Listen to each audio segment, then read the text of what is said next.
So I will be doing my project on an at-home experiment that you can do to demonstrate how light behaves as a wave and as a particle. It's called the double slit experiment, and you can do it from home. You just need a couple simple things. You need some black paper.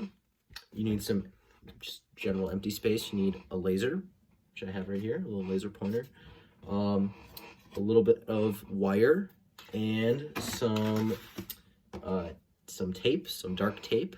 So the inception of this experiment dates back to the 1800s, where scientists weren't entirely sure whether light was a particle or a wave.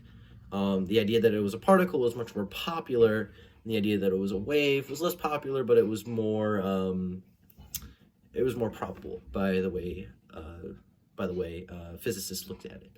And so what some physicists devised was an experiment called a double slit experiment, where you have a light source, which in this case is the laser, and you shoot light, or photons in this case, well, light and photons, and you shoot them through two slits.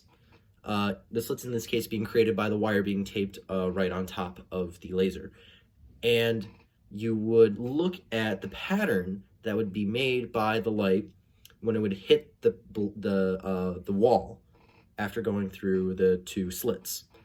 And what they saw is that the pattern of the light was actually in a wave function.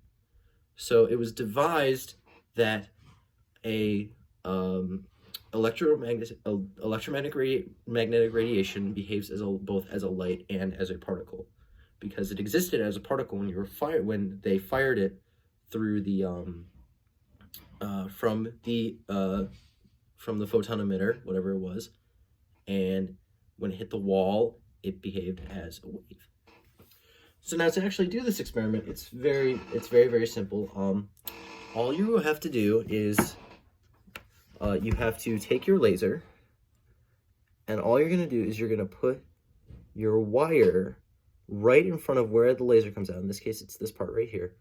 And then you're going to tape over it, but leave just enough space around the space where the light is emitted, so that it can actually you can actually shine the laser in this case. I'll cut to that. So I've completed mine. As you can see here, we have the wire right here and the tape surrounding it.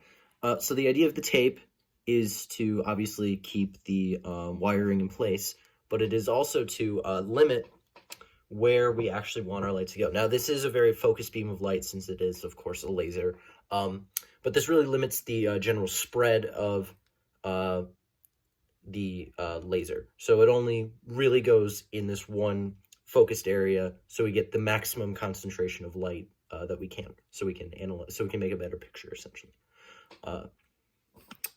So now I'm going to cut to the scene with all the stuff ready. In this experiment, to set it up, we have, of course, the pen with the wire and the electrical tape taped down right here on top of these books, and it is perfectly lined up with that black sheet of paper that I conveniently put right next to my treadmill for some reason. So the idea of this experiment is we are going to shine the laser, of course. It is going to hit the black paper, so the laser is more visible, of course, and I'm going to take a photograph of what the laser looks like when it hits the paper. So now we have pictures of both our laser with the wiring and the tape, and without the wiring and the tape. Here's our laser without the wiring and the tape. It just looks like a regular laser, nothing special about it.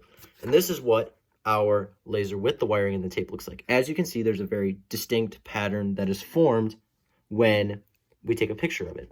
You can almost see that there are increasing and decreasing areas of intensity of the light that follow towards the outside until it eventually dies off because it strays too far from the light source. So now the interesting thing about the pattern shown here with the light source is actually that this is a wavelength.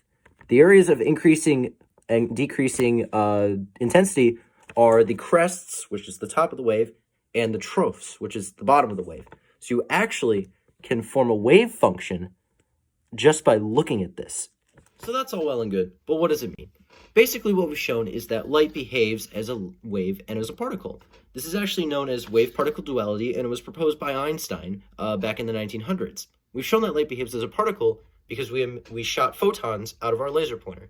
And we've shown, in this picture here, that it also behaves as a wave.